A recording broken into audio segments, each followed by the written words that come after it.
Vía Pública. ¿Cómo están ustedes? Muy buenas noches. Bienvenidos a Vía Pública. El ministro de Salud, Enrique París, anunció que 2 laboratorios comenzarán a realizar pruebas de vacunas contra la COVID-19 en Chile, luego de ser autorizados por el Comité del Instituto de Salud Pública. Se trata de la vacuna de origen chino, desarrollada por Sinovac Biotech, en acuerdo de colaboración con la Universidad Católica de Chile, y otra de origen norteamericano, estadounidense, desarrollada por Johnson & Johnson. Es Janssen y Johnson & Johnson, para que no haya confusión. Acuerdo con la Universidad de Chile. De todas formas, las autoridades enfatizaron que hoy son 2 los ensayos clínicos, pero que habrá más a futuro. Se necesita más, porque hay distintos tipos de vacunas. No solo necesitamos tener más, sino que distintas, porque no sabremos exactamente de cuál será más apropiada para el tipo de enfermedad o de virus que se ha desarrollado acá. Bueno, cada vacuna podrá probar a 3.000 voluntarios mayores de 18 años. No se considerará a mujeres embarazadas, personas que ya se hayan infectado con la COVID-19 o personas con enfermedades crónicas o tampoco inmunodeprimidas.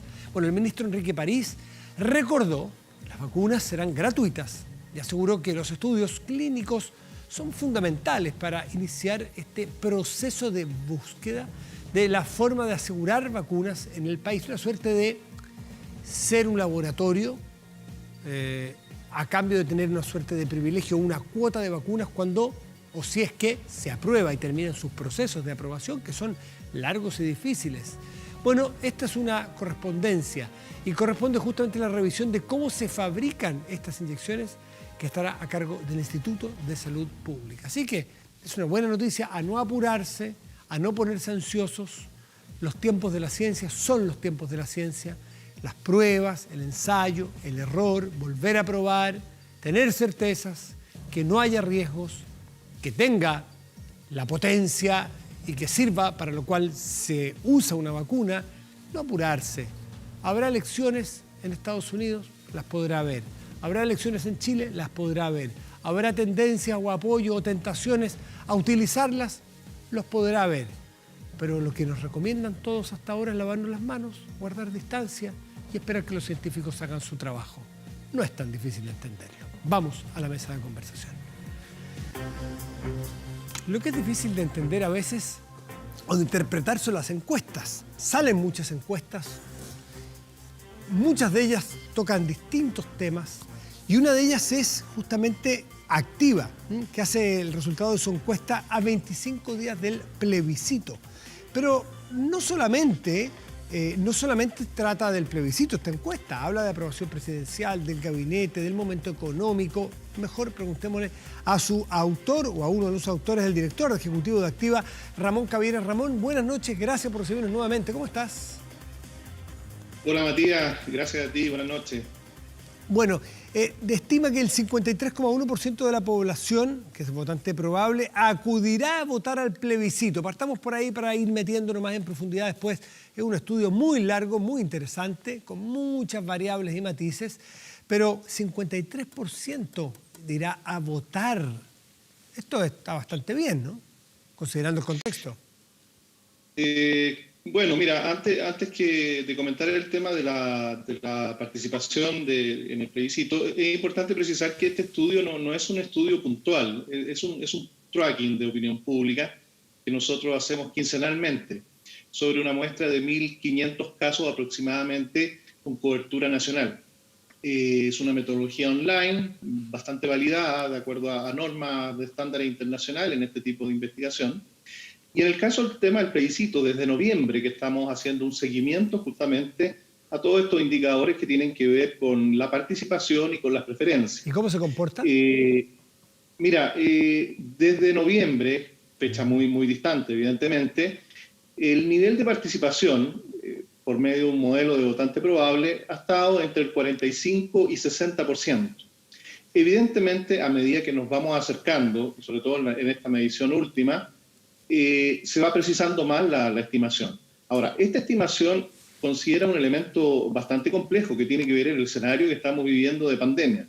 Sin embargo, nosotros generamos un modelo que no solamente tratamos de estimar cuál es la actitud de ir a votar, porque tú cuando le preguntas a la población si va a ir a votar, hoy día el 70% de la gente te dice que va a ir a votar, pero nosotros sabemos, por estudios, por la historia, que no necesariamente eso se va a producir en un comportamiento real de voto el día 25 de octubre. Hoy día nosotros estamos estimando un 53% que la gente va a ir a votar, con un rango de variación, como todo estudio de mercado, con un margen de error que puede ir del 51 al 56%. Ya. Si es alto o es bajo, bueno, como no tenemos un antecedente hoy en día de qué porcentaje de la población vota en plebiscito, lo que tenemos es que en municipales vota del orden del 35%, claro, en presidenciales vota del orden del 44 al 49%. Por eso te decía yo que me parece bueno, está por sobre las expectativas que tenemos de los últimos jornadas electorales, ¿no? En participación.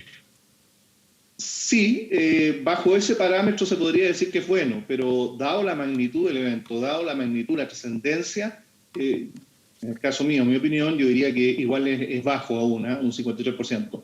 ¿Por qué lo decimos? Porque hace un mes y medio atrás la estimación que estábamos dando nosotros era del orden del 55 al 60% de la población que podría estar votando. Yeah. Sin embargo, insisto, esto a medida que se va acercando la fecha, se empieza en definitiva a evidenciar más la situación de pandemia, aunque los indicadores están mejorando, y ahí empieza un poco más a ponerse más realista en definitiva la opción de ir a votar o no. Entramos de lleno en algunas preguntas que son las que la gente espera y que mira con ansias cualquier encuesta que salga. Y la pregunta es, ¿quiere usted, bueno, si el plebiscito, qué sé yo, fuera este domingo, ¿quiere usted una nueva constitución? Disculpe, tengo los numeritos muy chicos porque no quise imprimirlo por razones obvias, si uno lo tiene en el teléfono. Aprueba 66,8%, rechaza 17,1%, no votará el 8,4% y no sabe 7,6%. Si es esto, el resultado es una paliza. Es una paliza. ¿Cómo viene el resultado de este tracking largo? Si es esto, y otros que dirán cosas distintas. Yo diría que aquí hay que hacer una precisión muy, muy importante. El dato que tú acabas de dar es un dato correcto, pero eso es un dato que está sobre el total población, es decir, proyectando al total de la población en estos minutos, sobre los 14 millones de posibles votantes que tiene el padrón electoral en estos minutos. Sin embargo, como conversábamos anteriormente, no toda la población va a votar.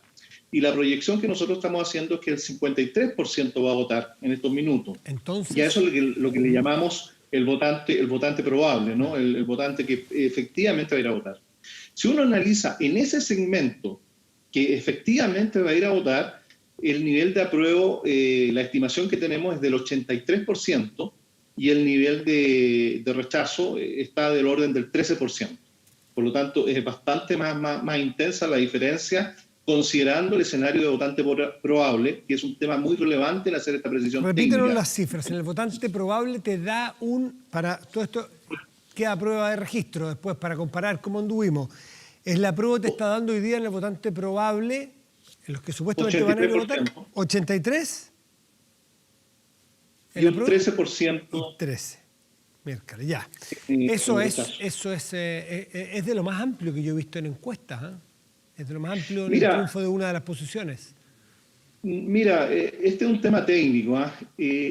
Cuando uno analiza todas las encuestas en escenario de total población, todas las encuestas han estado del orden del 70%, 75%, 68%. Pero insisto, todas esas encuestas aún consideran un porcentaje de no sabe y un porcentaje que no va a ir a votar.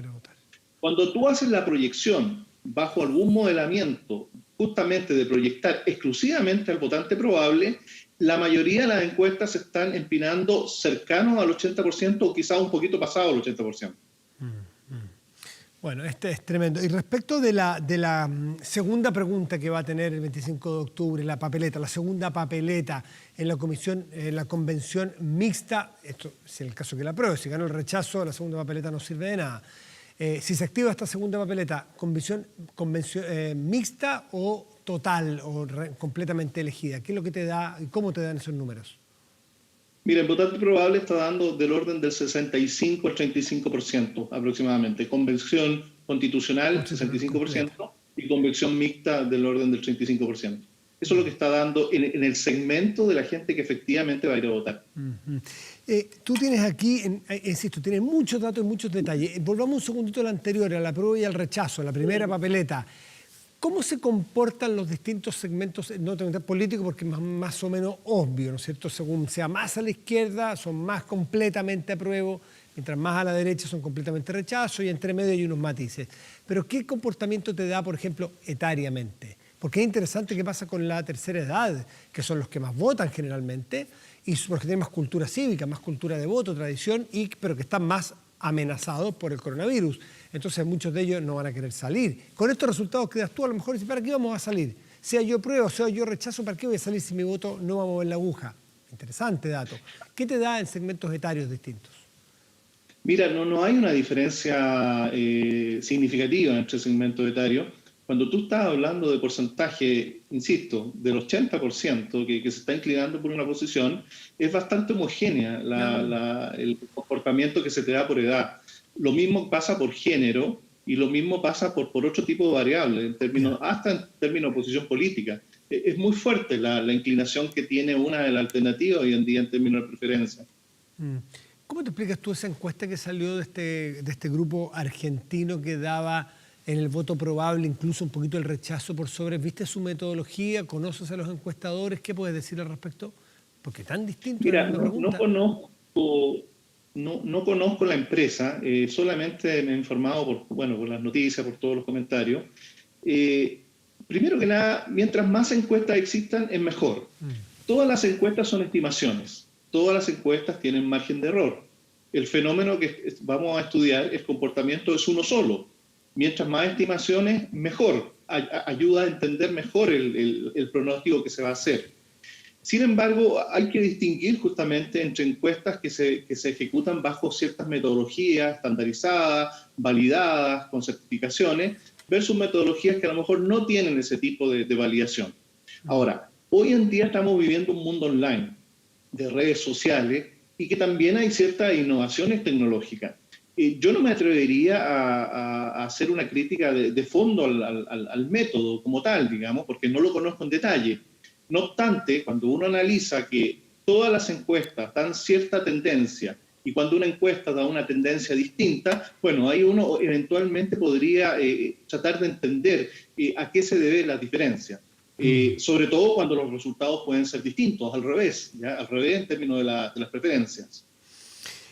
Otro tema que está muy candente en la política y que ya asoma, más que asoma, ya empezó a dar a rodar de las primeras veces, tiene que ver con la próxima presidencial, porque tenemos muy encima el 25 de octubre, tenemos luego las municipales, tenemos la de gobernador, tenemos primarias, entre medio varias, tenemos municipales, pero tenemos presidenciales a fines del próximo año.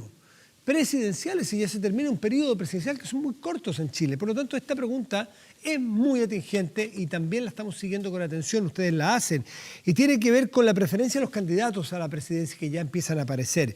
Y esto es pensando en el futuro. ¿Quién preferirías que sea el próximo presidente de Chile, excluyendo, porque la Constitución no lo permite, al actual presidente Sebastián Piñera? ¿Esto es abierto o tú le planteas una lista de nombres a las personas? No, es una pregunta espontánea. Espontánea. Y eso uno podría decir a Condorito, cualquier cosa. Exactamente. ¿Y el resultado? Y ¿Sí? ¿Perdón? ¿Eso qué me dices tú? No, lo que te quería plantear es que lo interesante en esta altura es una pregunta espontánea que refleja en definitiva el posicionamiento que están tomando los distintas candidaturas. Es lo que está en definitiva en la mente de los potenciales electores y está representando el movimiento real que se está dando. Sin lugar a duda que a medida que van avanzando las candidaturas, cuando se formalizan, uno hace preguntas más cerradas. Pero hoy en día es lo que está en la mente de la población en general. Y allí se ve una distancia bastante apreciable de Joaquín Lavín por sobre su principal rival o adversario, que es Daniel Jadwe. Joaquín Lavín nos aparece con un 17,3%, Daniel Jadwe con un 11,8%. Los nombres se repiten más o menos con las otras encuestas. Evelyn Matei con un 7,8%, Pamela Giles con un 4,8%, eso es más novedoso. Yo había visto a Pamela Giles, pero no tan encumbrada en una encuesta, pero aparecía en otras. Franco Parisi 3,7%, José Antonio Coas 3,2%, Beatriz Sánchez 3%, Heraldo Muñoz 2,6%, Marco Enrique Sominami 2,2%, Leonardo Farcas 2%, Michelle Bachelet 1,8% y Francisco Vidal 1,5%. ¿Cómo viene la progresión de estos candidatos? ¿Cómo se vienen comportando según avanzan los metros de la carrera?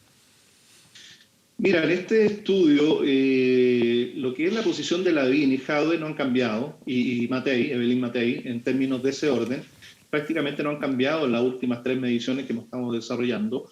Los 3 candidatos están creciendo, esos 3 candidatos están creciendo, quizás en mayor medida Lavín, le ha ido tomando un poquito más de distancia a Jadwe. El resto de los candidatos yo diría que se mantienen bastante estables, sin mayores variaciones significativas. Yo diría que la única novedad relevante, tal como planteas tú, el mayor incremento que ha tenido Pamela Giles en estos minutos y la aparición de Francisco Vidal. Pero en términos de tendencia al día de hoy, de lo que estamos viendo, no hay grandes cambios respecto a las preferencias que tiene hoy día la población. Ahora, Evelyn Matei, y aquí hay un elemento interesante, se nota, venía con números de 1,4, 0,7, 0,5, 1,8, pero Evelyn Matei de repente dice que va a ser candidata y salta a 3,9, luego a 7,3 y ahora a 7,8. Es decir, aquí quien quiera ser candidato nos esté escuchando, dígalo. Dígalo porque va a empezar a aparecer con más fuerza si es que alguien lo sigue, claro. Porque Lavín es al contrario, Lavín no lo dice, igual crece. Fíjate que Francisco Vidal también lo mencionó la semana pasada, que lo estaba pensando, lo dijo en un programa, que lo estaba pensando a gobernador o presidencial. Fíjate que Pamela Giles fue nominada ya también por el Partido Humanista, por lo tanto, hoy en día está bastante relativo y bastante adopción por parte de la ciudadanía todo esto de candidaturas emergentes. Claro, y claramente esto tiene, yo diría que tiene que ver con que hay un espectro ahí del centro, llamémoslo así, de lo que fue la concertación, que tiene una falta de liderazgo que justamente lo están aprovechando, ya sea candidato además de centro derecha o candidato de centro izquierda en estos minutos, más fuerte, más marcada en términos de intensidad. Lo anterior era ante la pregunta ¿quién le gustaría que fuera el próximo presidente? Es exactamente la pregunta que le gustaría, sí, ¿quién preferirías? Pero ante la pregunta ¿quién cree? No quién quiere, ¿quién cree? No cambia mucho el orden, pero sí cambian las distancias. Allí también Joaquín Lavín encabeza, también Jadwe está en segundo lugar y Evelyn Matei en tercero, pero aquí Joaquín Lavín duplica a Daniel Jadwe y Daniel Jadwe a su vez no duplica, pero cerca a Evelyn Matei. Mira, estamos a bastante distancia de la votación real, más de un año, ¿no? Aproximadamente. Sin embargo, en todos los estudios que uno ha visto y que hemos desarrollado, esta pregunta es muy relevante, porque esta es la pregunta en definitiva de la confianza, es la pregunta de la proyección, de la credibilidad real que se le asocia a un candidato. Y en este sentido, bueno, Lavín claramente está con un posicionamiento muy claro respecto a preferencias presidenciales. Y aquí se empieza a notar también que por más que existan ciertas candidaturas con ciertos niveles de preferencia, después viene la credibilidad real que se le asocian a esas candidaturas.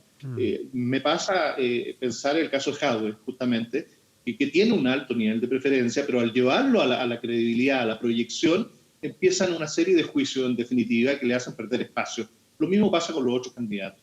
Y en este sentido, más allá de las declaraciones de Lavín del tema de centro socialdemócrata, Lavín tiene un posicionamiento hoy día de un liderazgo al día de hoy muy fuerte respecto a las preferencias presidenciales. Y por último, el presidente Piñera, que también lo evalúa en la encuesta activa, ¿cómo nos aparece? Según estoy viendo yo aquí, que su aprobación va con una curva de ascenso en las últimas muestras bastante afianzada, la aprobación a su mandato, a su forma de gobernar. Mira, aquí la visión que nosotros tenemos es que al adelantarse la carrera presidencial, ya el tema del presidente empieza a tomar un protagonismo menor, ¿ya? Y esto pasa generalmente, que el último año de cualquier presidente, la evaluación de la población es menos crítica, no es tan intensa en términos de juzgar el rol del presidente. Yo diría que el presidente Piñera le está pasando esto en estos minutos, está con menos presión respecto a la opinión pública, pero además lo ayuda a que ha tenido menos protagonismo, cosa que lo hemos visto anteriormente, cuando mayor protagonismo es más criticado justamente respecto a su desempeño. Pero además nos ayuda en el tema que la pandemia, evidentemente, está en un mejor control, el tema de la pandemia. Los indicadores económicos también ahí están incipientes en términos de mejora del país. Y eso justamente ha hecho que empiece a tener una cierta alza, yo diría que sistemática, y bastante sistemática. No, muy sistemática el alza, pero tiene otro elemento que no me había fijado en la serie larga. Está en el punto más alto de la aprobación desde que llegó al gobierno el presidente Piñera, según tu encuesta. Sí, claro. Nosotros, desde que medimos, él había tenido del orden del 24-25% y hoy día está en uno de los indicadores más altos justamente respecto en términos de aprobación. Es proyectable también que, bueno, si esto sigue una constante, insisto, ya prácticamente el próximo año está muy cerca, el último momento de la carrera del desempeño del presidente, que esos indicadores quizás también puedan subir un poco en términos de su aprobación. Ramón Cavieres, director ejecutivo de Activa, bueno, está, me imagino, en alguna página web, porque es tan amplia, tiene muchos otros temas, los intereses de la ciudadanía, que pone a la salud y al desempleo como los dos temas fundamentales hoy en día. No hay tiempo para revisarlos todas las láminas, pero ¿se puede ver públicamente esta información o no todavía? Sí, mira, está en la web, están todos los informes que desarrollamos respecto a este tracking. Este tracking se llama Pulso Ciudadano, que es más conocido como la encuesta que desarrollamos. Está en nuestra web activasite.com. Ahí la pueden bajar y está toda la descripción metodológica y todos los antecedentes del estudio. Ramón Cavieres, muchísimas gracias nuevamente, como siempre. Que esté muy bien. Muchas gracias, Matías. Chao, buenas noches. ¿Sabía usted que un corredor de propiedades puede ganar hasta un 4% por la venta de una propiedad? Bueno, usted puede ser un corredor de propiedades. Visite www.colegioinmobiliario.cl o llame al 2321 00048. Ahora con código CENSE. Hacemos una pausa y volvemos en Vía Pública.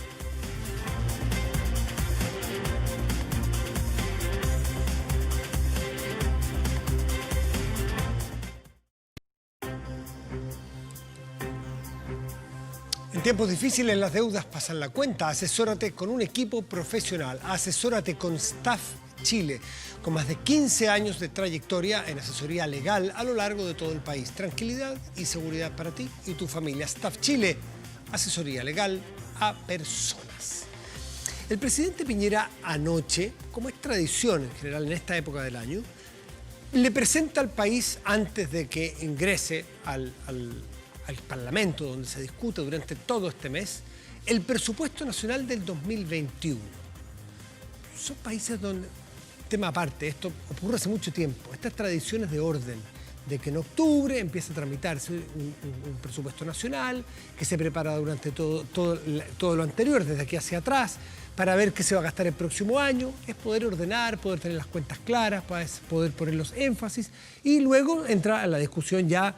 Entran en lo fino los parlamentarios y en los especialistas a determinar dónde poner, dónde sacar y se van negociando ciertas partidas. Pero las cifras son bien impresionantes. Esto es lo que gasta un país. 73.000 millones de dólares es lo que presupuesta nuestro país. Todos nosotros nos vamos a gastar. ¿En qué? Fundamentalmente los énfasis están puestos, según el gobierno, en trabajo, recuperar puestos de trabajo, porque se han perdido cerca de 1,8 millones con las crisis que hemos vivido, y también en salud, porque hay que guardar, hay que tener la caja chica para sacar rápidamente cuando necesitemos para ventiladores, si fuese necesario, camas, pero sobre todo, miremoslo desde el punto de vista positivo, vacunas cuando estén listas para poder comprarlas. Vamos a tratar de analizar qué significa esto, cuáles son los alcances, con un especialista, con Macarena García, que es economista senior de Libertad y Desarrollo. Macarena, muchísimas gracias por recibirnos. Muy buenas noches. Muy buenas noches, muchas gracias por la invitación.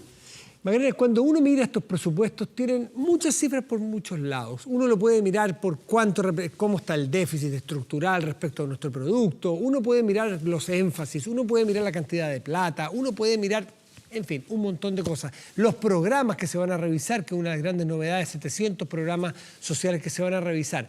Pero tú como especialista, cuando te sentaste con el proyecto, a mirar el proyecto, ¿a dónde te vas primero a mirar? ¿Dónde para un especialista crees que aprieta el zapato o lo que hay que mirar en un presupuesto técnicamente? A ver, es que este presupuesto tiene algunos elementos que son distintos a los presupuestos anteriores, entonces había que mirarlo desde una perspectiva distinta. Ya. En particular, se sabía o se tenía alguna idea del nivel de gasto que iba a tener, dado que ese fue el acuerdo que se logró el 14 de junio pasado, ¿cierto? Que en el fondo el nivel de gasto del 2021 iba a ser muy similar al del 2020. Con la idea o la intención de que a partir del 2022 en adelante se empiece a retirar este gasto. Entonces, había interés por saber si efectivamente se iba a mantener esta especie de impulso fiscal. Otro elemento que también era importante en este presupuesto es que se había anunciado, ¿cierto?, desde ya principios de este año, que se iba a hacer en base a presupuesto base cero, que en el fondo es tratar de hacer más eficiente el gasto. Entonces, iba a haber revisión de programa, monitoreo, y eso fue la información que se entregó hace poco, ¿cierto? Claro. En septiembre, que efectivamente aparecieron programas mal evaluados, y eso entró, hay algo de eso por lo menos dentro del presupuesto, no están los detalles, por lo tanto no se sabe bien cuáles son los programas que se van a cortar o se van a mejorar. Esa parte falta información. Por supuesto. Pero yo te diría que todo el resto, el balance estructural, el nivel de deuda y hasta el nivel de ingreso son un poco residuales porque estaban estos otros dos temas dando vuelta. O sea, el nivel de gasto tenía que venir porque es lo que se comprometió en junio. Y una mejora del gasto, que era lo que todos esperábamos. El nivel de gasto aumenta en un 9,5%, ¿no es así? Respecto al año anterior. Sí. Que para darnos una orden de magnitud, los que no somos especialistas ni estamos tan familiarizados, hacia atrás, ¿desde cuándo o cuánto teníamos los últimos años en promedio de aumento del gasto de un año a otro? Para comparar, para tener la dimensión. ¿De qué orden? ¿Del 2, del 3, del 5? Lo que pasa es que este es un aumento importante, probablemente el otro aumento grande que hubo también fue en el año 2008-2009. Estamos frente al mismo escenario, o sea, son presupuestos contracíclicos. Claro, pero el problema fue que ahí tiene una diferencia con respecto a ese periodo, y es que en ese periodo efectivamente en solo 2 años el gasto público aumentó mucho, 6 puntos del PIB de hecho. Y se suponía que iba a ser también un aumento transitorio. Lamentablemente, por distintos motivos, este aumento se quedó arriba. Se deshizo muy poco de este aumento. Entonces quedó el gasto en un nivel muy elevado. Entonces ahora partimos este proceso desde ya un nivel elevado de gasto.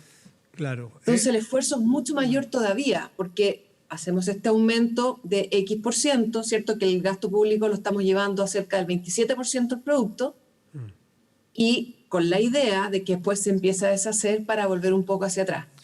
Claro, porque si no los ingresos no alcanzan a cubrir este gasto, es cada vez más difícil cubrir este gasto con ingresos. Nos vamos volviendo en un país deficitario crónico y eso sabemos que tiene muchos costos en el largo plazo para el país. Conocemos casos muy cercanos de países que gastan más de lo que ingresan, entonces, claro, empieza a hacerle más caro el crédito, empieza a hacerle más complicada la inversión, en fin, todo.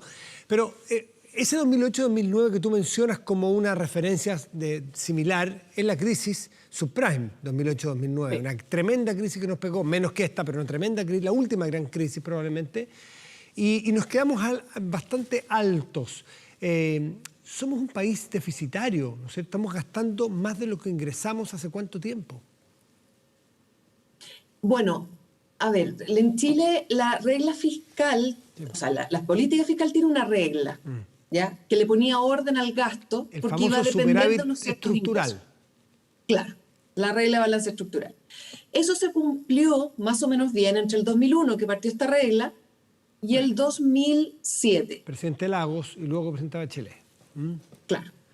2008 vino la crisis subprime, ¿cierto? Y ahí se empieza a romper esta regla.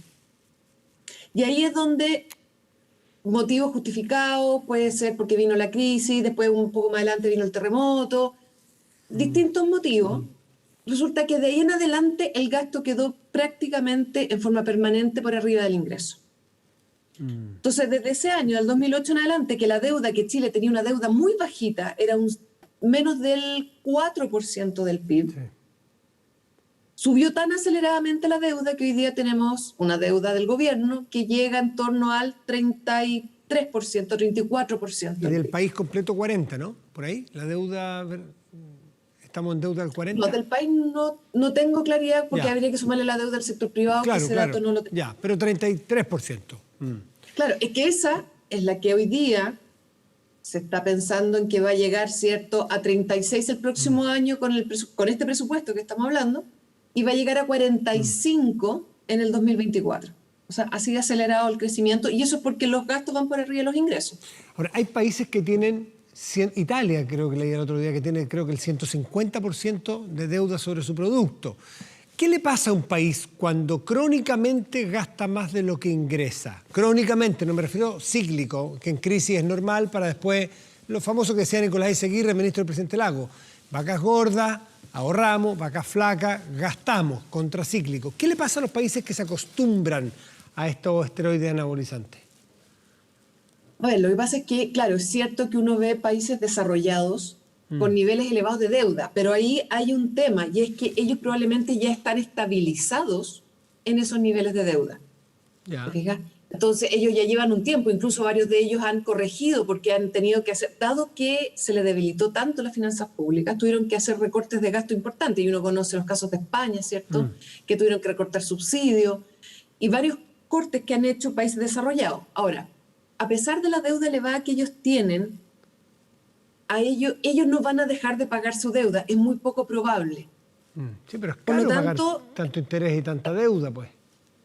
Claro, pero el resto del mundo les va a seguir prestando. Ya. Eso no cabe duda porque son países seguros en términos de riesgo de no pago. Ya. ¿Cuál es el riesgo de que Chile se mantenga en esta deuda crónica? Hoy día es bastante alto. Ya, pero ¿qué significa? ¿Qué nos significaría como país? A los ciudadanos, ¿en qué se nos podría, qué es lo que nos podría implicar a nosotros? Es que, para tener una idea, hoy día el gasto es tan elevado que para poder en algún minuto ser alcanzado por el nivel de ingresos, tiene que pasar una buena cantidad de años en que el gasto prácticamente no tiene que crecer, gasto público. Y hoy día, con las demandas sociales, con el COVID, con todo lo que hay, es muy difícil pensar que el gasto no va a crecer en 3, 4, 5 hasta el 2025 o más allá incluso. O sea, tenemos que Entonces, mientras eso no pase, probablemente los gastos siempre van a seguir por arriba. Ya, vamos a asumir entonces esta enfermedad crónica que es el gastar más de lo que ingresamos. ¿En qué se va a traducir? Ya. Tiene como principalmente 3 impactos para nosotros, digamos, para los ciudadanos que estamos. Primero, que las clasificadoras de riesgo, ya incluso lo están anunciando, ¿cierto?, nos van a empezar a bajar la clasificación de riesgo de la deuda. O sea, van a empezar a creernos, a aumentar la probabilidad de no pago del gobierno. Entonces, ¿en qué se traduce eso? Nos prestan más caro. Claro, tanto al gobierno como al sector privado. Entonces, cuando uno quiere ir a comprarse un crédito hipotecario para comprarse una vivienda, un crédito para el auto, un crédito en una tienda comercial, todo eso va a empezar a subir los intereses, el costo del crédito. ¿Ya? Se traduce directamente a nuestro método de financiamiento como personas naturales, a las empresas también y al Estado también. Además, llegado a cierto punto, eso es solamente un aumento de costo, porque nos van creyendo menos responsables. Pero llegado a cierto punto, si la deuda chilena es clasificada como, o sea, la deuda del gobierno chileno pierde la clasificación de inversión, ¿ya? Además va a pasar que otros inversionistas de otros países, o incluso los nuestros inversionistas institucionales, no van a poder comprar deuda pública. Porque tienen restricciones. Por ejemplo, los inversionistas institucionales no pueden comprar deuda que está catalogada como deuda basura. O que no tiene rango de inversión. Por el riesgo que tiene. Por el riesgo que tiene. Entonces la deuda pública chilena, que en este momento va a ser bastante más elevada, va a costar ubicarla en el mercado internacional, que es lo que le pasa a Argentina. Cuando pasó una cierta clasificación, perdió el grado de inversión, muy pocos países le querían, o muy pocas instituciones le querían comprar su deuda. Entonces le cuesta más y por lo tanto tiene que ofrecer más intereses aún para que alguien le quiera comprar su deuda. Una espiral de precio al final, ¿no es cierto? Una espiral de precio que no pagamos todos. Pero lo más triste, que uno puede decir, a lo mejor no me afecta, es que Hoy día, por ejemplo, el próximo año en intereses vamos a pagar en torno a 3.500, 3.200 millones de dólares en solamente intereses de la deuda pública. Eso, en el año 2008 pagábamos 800 millones de deuda pública. Hoy día vamos en 3.200. Ese diferencial es casi el valor de la línea 7 del metro. O sea, cada año de aquí en adelante vas a pagar en diferencial una línea de metro solo en intereses. Esos 2.500 adicionales, entre estos 800 y 3.200 más o menos, es casi todo el presupuesto de la educación parvularia. Todo eso se te empieza a ir en intereses, entonces empiezas a desviar recursos públicos, importantes recursos públicos, en pagar intereses que van hacia afuera y no a programas sociales. Y eso yo creo que es el mayor costo de tener una deuda tan elevada. Ya, como las demandas sociales son ciertas y justificadas, no y justificadas, porque hay demandas sociales importantes que se nos han ido quedando atrás, pese al desarrollo, lo que hay que ver es, para no tener esta enfermedad crónica, ver cómo. Y el ministro Briones ha dado pistas de este presupuesto con base cero, ha dado pistas de la eficiencia y de hecho nos mandó a cada uno de los contribuyentes chilenos como una suerte de videíto, ¿no es cierto?, en qué se está gastando la plata Chile, el administrador de la billetera. Y revisión, hace pocos días lo dijo, revisión de los programas, en torno a 700 programas sociales que algunos de ellos están montados uno sobre otro, no se miden con exactitud cuán eficientes son. Ahí hay un espacio interesante por donde poder ahorrar y que paguemos menos intereses para que tengamos menos mochila, ¿no? O sea, claramente cuando uno quiere mirar hacia adelante, ¿de dónde saca recursos adicionales? Porque va a haber que sacarlo. Sí. Porque como tú bien dices, Matías, es difícil hoy día. Hay demandas válidas que en algún minuto hay que satisfacer. Tenemos el tema de las pensiones, tenemos el tema de la salud. Entonces, obviamente, hay que pensar en cómo sacar recursos. Pero ahí me gustaría dejar una cosa clara, porque obviamente que se discute una reforma tributaria, una o varias, ¿cierto? Claro. Pero el problema es que cuando uno mira los ingresos del fisco, del gobierno, desde el año 90 hasta hoy día, han habido, entre grandes y chicas, pero han habido en torno a 7 reformas tributarias. Algunas más chicas, otras más grandes. Y resulta que todas con motivo recaudatorio, solamente para recaudar. Y hoy día tú ves que los ingresos que el gobierno recauda en términos como peso de la economía, como porcentaje del PIB, prácticamente no ha cambiado desde el año 90 hasta hoy día. Ha cambiado muy poco. O Entonces, sea, cargan más la mata no a los impuestos, pero no implica necesariamente más ingresos relativos para el Estado. Claro, porque subes la tasa del impuesto, Sí. pero se te empieza a reducir la base que pague ese impuesto. Porque la gente evade, porque la gente se va, porque se alienta en esa actividad y va a otra actividad. ¿Te fijas? Entonces, claramente no parece que los ingresos no van por ahí.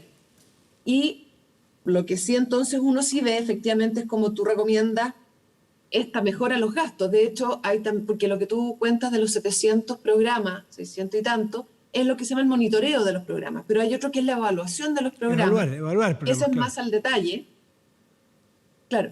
Y ahí, por ejemplo, todos los años se evalúan, en este caso se evaluaron 17 programas.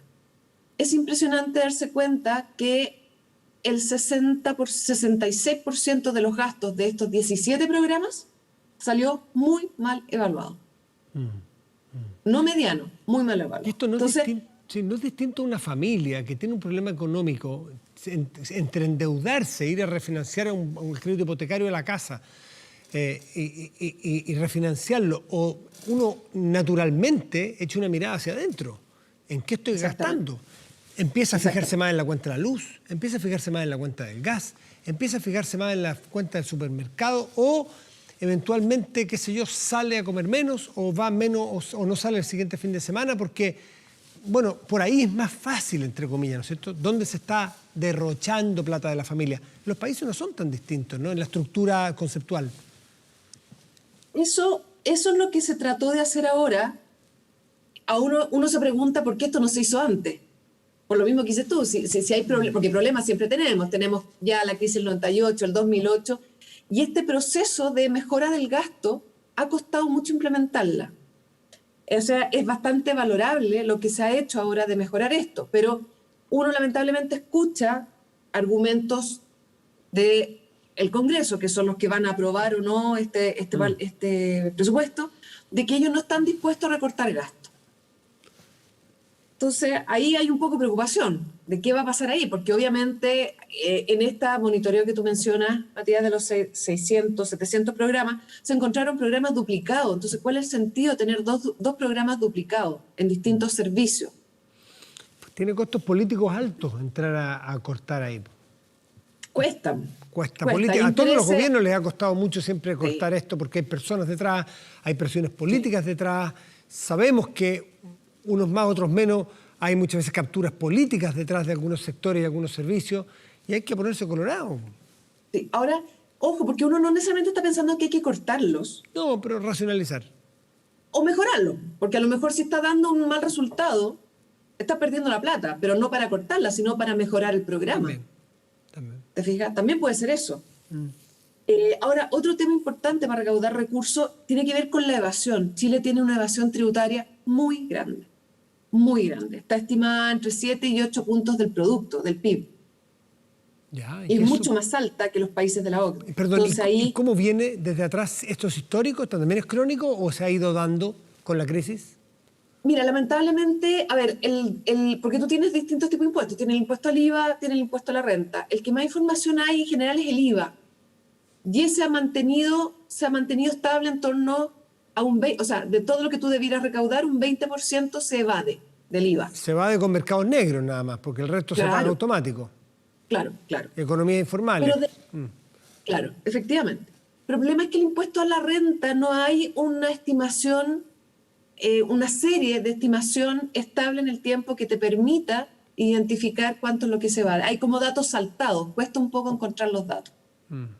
Entonces, que es un tema importante, y ahí hay un montón de recursos. O sea, si tú reduces a la mitad la evasión en Chile, puedes tener 10.000 millones de dólares adicionales. Bueno, y lo que el ministro se ha metido, que también es un tema más complejo políticamente, otro día podremos conversar con más tiempo, son los beneficios tributarios que hay en algunos sectores específicos, ¿no es cierto? Algunos beneficios, estos se llaman las exenciones. Las exenciones tributarias, donde algunos dicen que son 9.000 millones de dólares. El ministro Briones hace un tiempo prometió que había un estudio que estaba haciendo con el BID, entiendo, y con la OCDE, que estaba por entregar, debe de ser por ahora, para ver y cuantificar realmente en un nuevo estudio cuánto estamos hablando cuando hablamos de exenciones tributarias. A lo mejor ahí también hay mucho espacio. Sí, no cabe duda. Macarena, ojalá que haya la política para avanzar también un poco ahí. También hay que tener fortaleza política, todos los gobiernos, porque cuesta hacerlo, porque esos grupos que tienen esas exenciones tienen mucha capacidad de presionar y no siempre los gobiernos tienen fortaleza política para resistir esas presiones. Es un juego de la política que con la economía siempre han estado mucho más entrelazadas de lo que creemos. Macarena García, muchísimas gracias como siempre. Que estés bien. Muchas gracias a ti, Matías, por la invitación. Chao, buenas noches. Hacemos una pausa aquí. Ya volvemos en Vía Pública.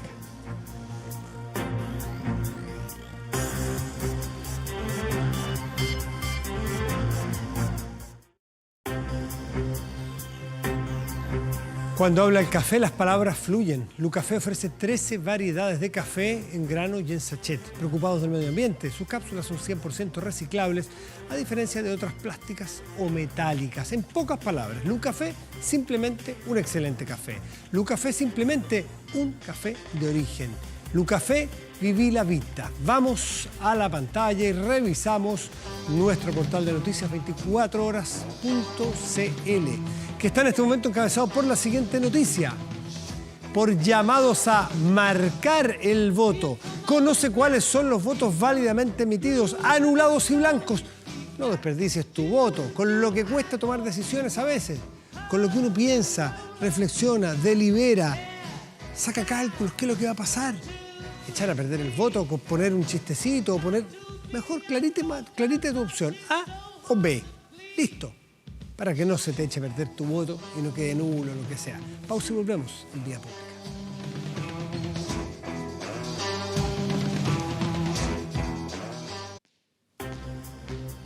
¿Aumenta la delincuencia? Bueno, no grave robos, evítelos con Tepillé.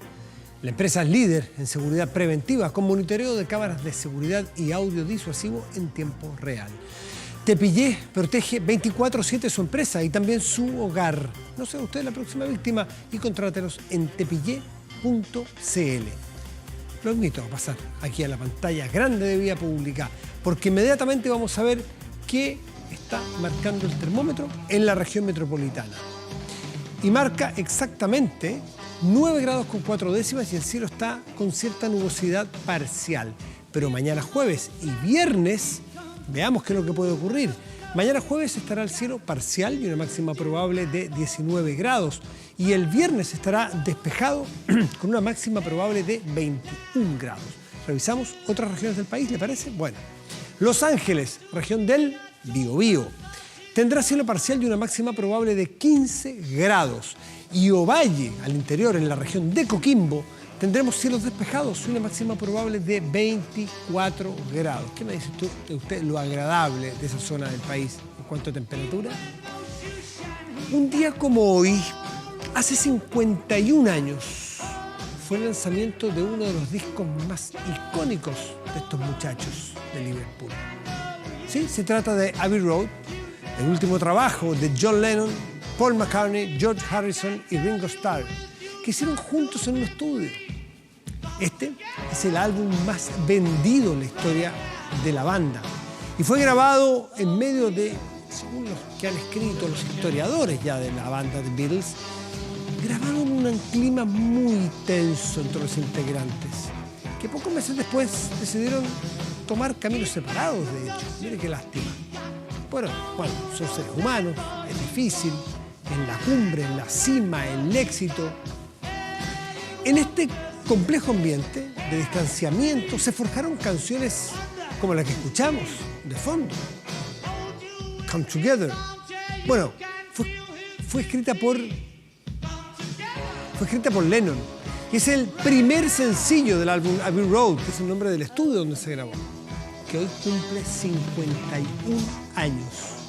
Con este himno, claramente, de este gran clásico, nos despedimos de Vía Pública hoy. Muy buenas noches y gracias por venir.